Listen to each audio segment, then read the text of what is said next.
Hanna Boethius.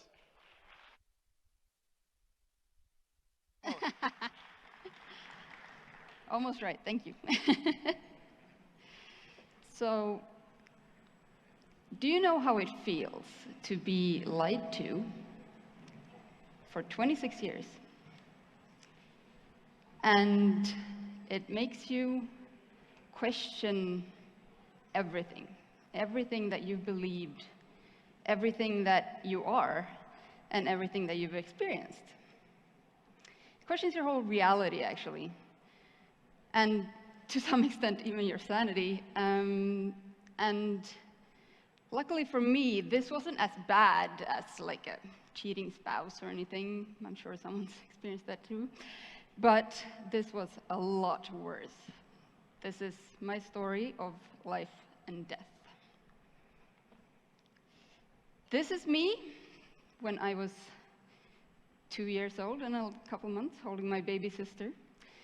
I was newly diagnosed with type 1 diabetes, which came as a shock to everyone involved, including my family, including my mother, who was incredibly scared of needles, and still is.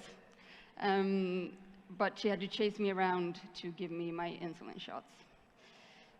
I, of course, had no idea what was going on. I didn't understand anything. I was way too oblivious at the age of 2. And it was a struggle from the beginning,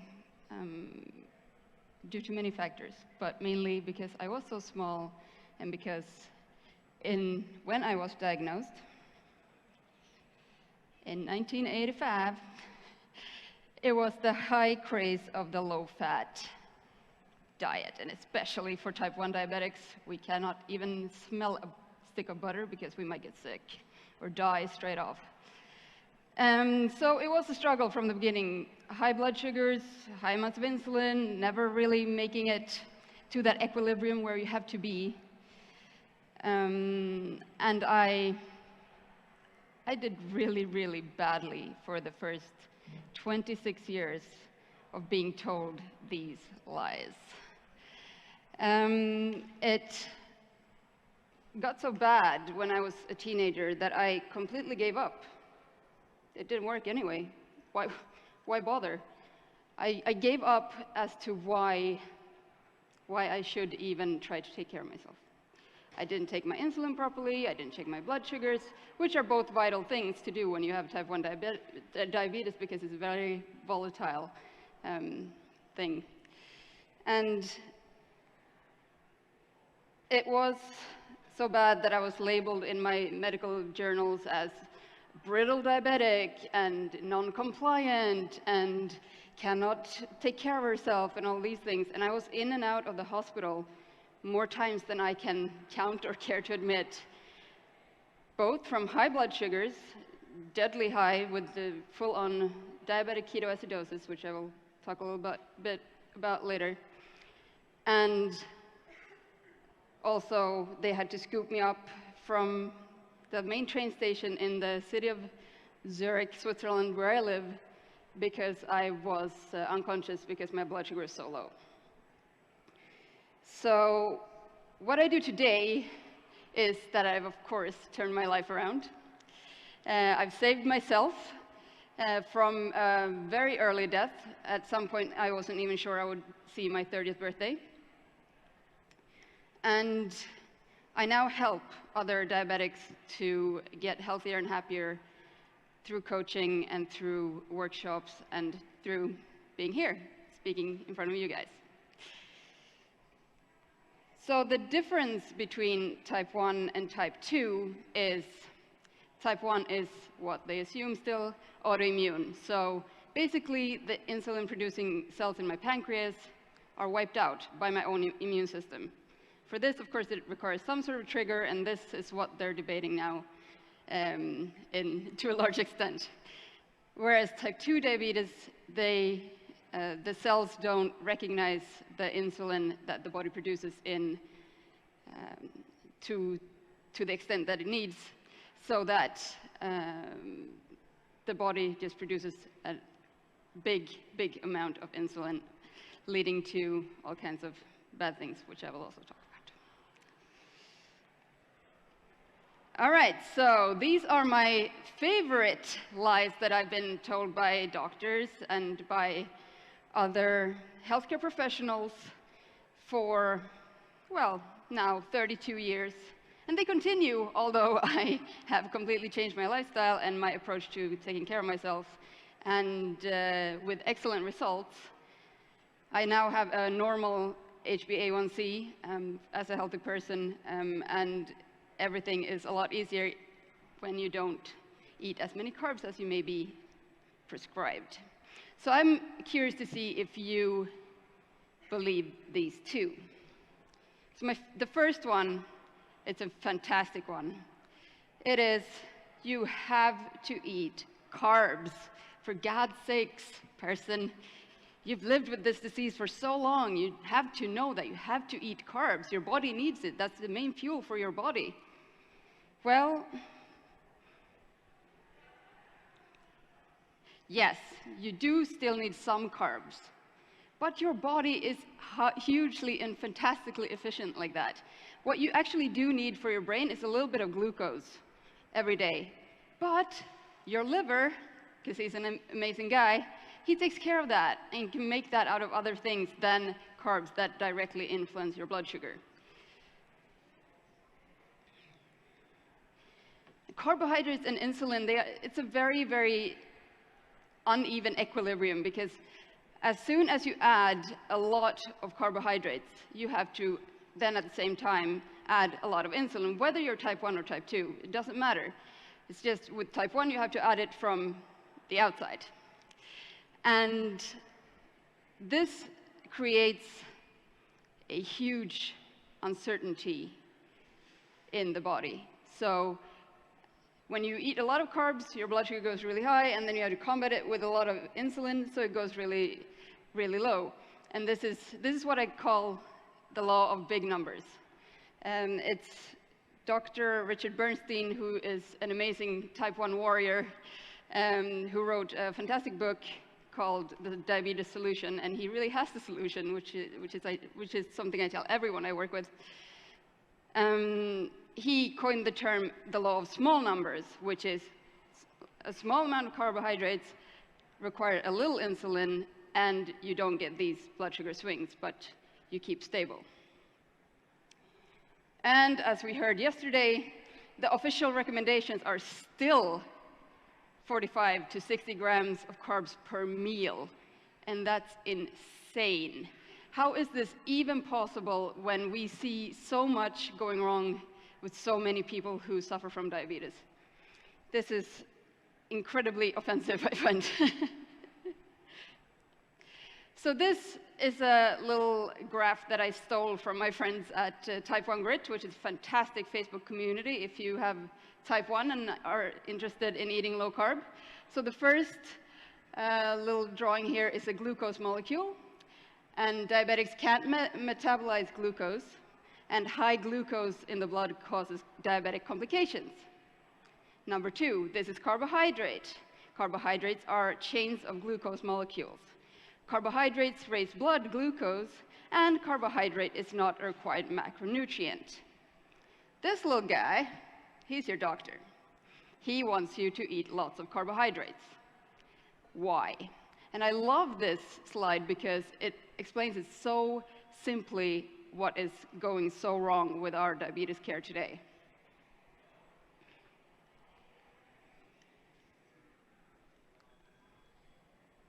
Leading me to my second lie. Just eat whatever you want and cover for it with insulin. You gotta live a little, right? Yeah, well, living is a very relative thing. Doing this, eating whatever you want and you want to cover for it with insulin, sets you on a blood sugar roller coaster. And this advice, which leads to hyperinsulinemia / insulin toxicity, if you really do eat whatever you want and cover for it with insulin. This advice is more dangerous than we previously thought, because insulin, while it stores fat and all of this stuff, it also drives inflammation in high amounts. And according to the CDC in this country, Coronary heart disease and cancer are the biggest killers, and they have both actually been linked to hyperinsulinemia. So why are we told to take more insulin than may be necessary?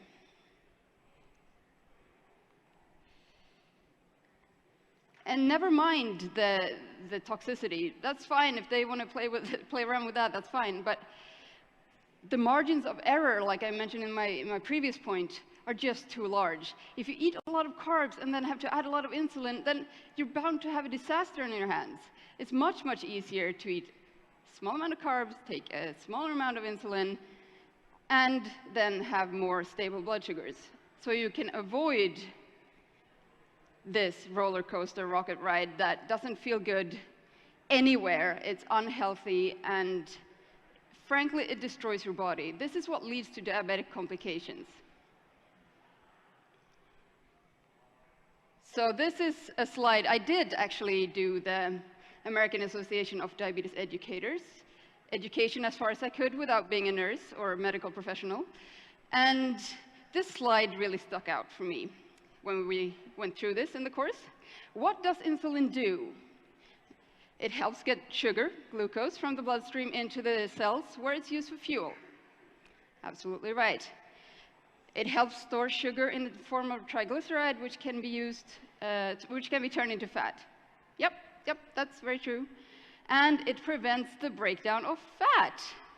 When I first saw this, I was like, what? How is this possible? They are actually agreeing with me. This is exactly my point. This is what insulin does.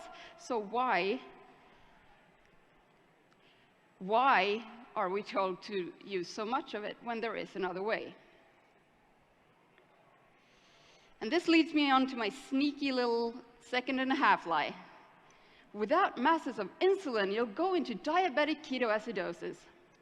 And the difference between diabetic ketoacidosis and nutritional ketosis is, of course, huge.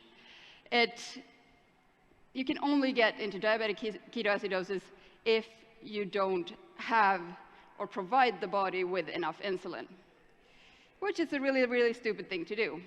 I can tell you that. Nutritional ketosis, as we all know in this room, is a normal state for the body where it just prefers to burn some fat instead of sugar. And there's many factors contributing to diabetic ketoacidosis, where the lack of insulin is the key marker, or the key cause. And that is why it's us type 1 diabetics who are mostly affected by this. Some type 2 can, but that's quite rare. But for that to happen, you need to have high blood glucose levels. So this is over 10 millimoles per liter, or about 180 milligrams per deciliter, at least. This high blood sugar and the lack of insulin causes you to be very dehydrated. And high ketones, measuring over 10 millimoles per liter, which someone in nutritional ketosis, they can't get up that high. So there is something else going on. And all of this is very easy to prevent. Even if you eat a ketogenic diet as a type 1 diabetic, you take the insulin you need, you keep hydrated, and keep track of your blood sugar. It's not really that complicated. And why, if you find another way, such as eating lower carbs, why not take it? It is worth it. Yes, this one. And so, large amount of carbohydrates and large amount of insulin very rarely lead to normal blood sugars and a normal hemoglobin A1C level, which is basically the average blood sugar level, or it's caused by the average blood sugar level for the past 6 to 10 weeks, sort of thing. And for people who are eating lots of carbs and taking lots of insulin, it's not unusual to be sort of on the upper end of the scale, whereas a lot of people who eat low carb type 1 and take less insulin with more stable blood sugars are around here, which ensures that normal blood sugars ensure that you don't go into diabetic ketoacidosis.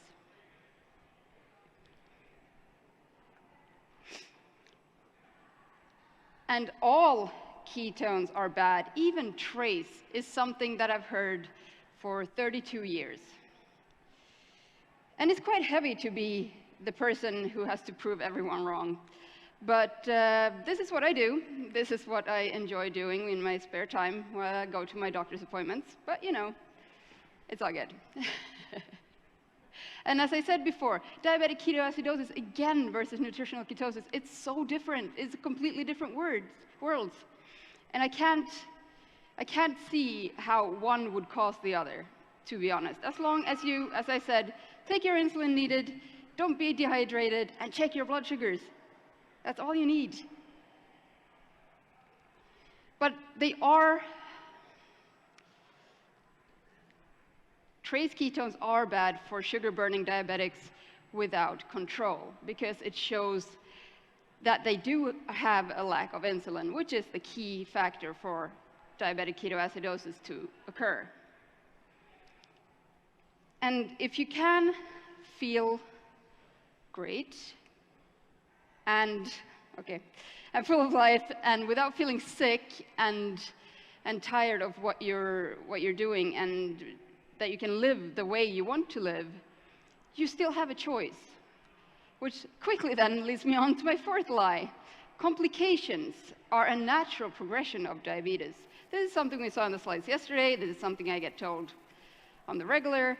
And diabetic complications are things like damage to the nerves, to the eyes, to the heart, amputations, blindness, all these fun things, high blood pressure, all of these wonderful things that high blood sugars and high insulin levels to a certain extent contribute to.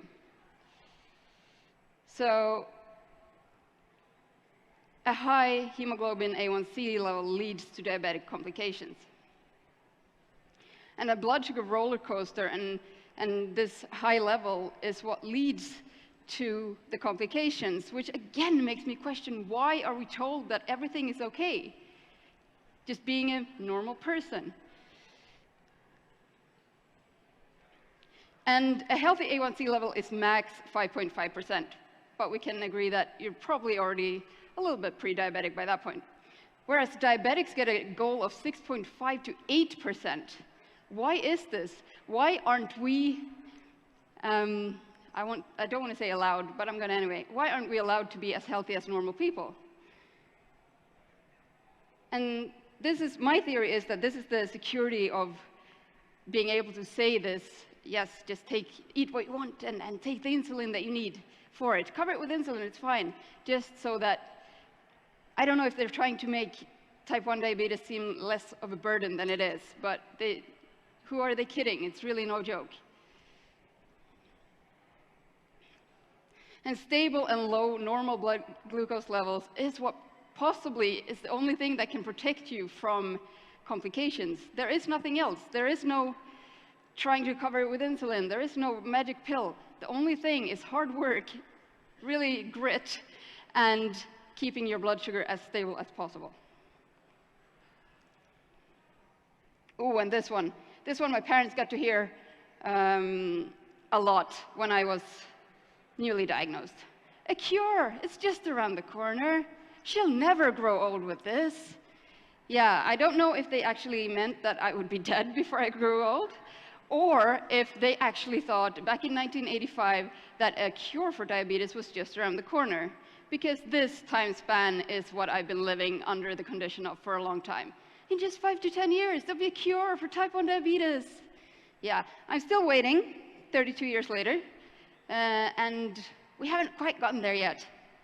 There are promising advancements being made recently, including, for example, Dr. Denise Faustman in Boston, who's working on a vaccine against type 1, and another one that just came out this summer in Finland. They're doing a similar thing. So we're hoping, still keeping my fingers crossed, being a little bit naive about this, considering I've been waiting for 32 years. But I'm hoping that these advancements will actually lead to a cure. Although, diabetes is already much easier to manage. I am a bionic woman. I have robot parts, which is kind of cool, that beep and squeak around, and my husband calls me the microwave sometimes when he's sad at me. But you know, it's all good. But we don't know what's going to come in the next couple of years. Are we going to be fully automated? They're working closed loop systems with an insulin pump and continuous glucose monitoring. But we're not quite there yet. But I am hopeful that it will get a lot easier to manage. All right, let's sum this stuff up. So 1, you don't need carbs.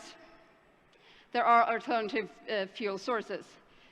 Your body does not need high levels of carbs to survive. The control of diabetes is much down to your diet. And most doctors and medical professionals completely disregard this fact. Too much insulin isn't good either. Fewer carbs means less insulin, which means more stable glucose levels. It means less medical expenses, it means less stress, and why not do it? Diabetic ketoacidosis is easy to avoid, even as a type 1 on keto, which I already explained. It is measure your blood sugar, take insulin, stay hydrated.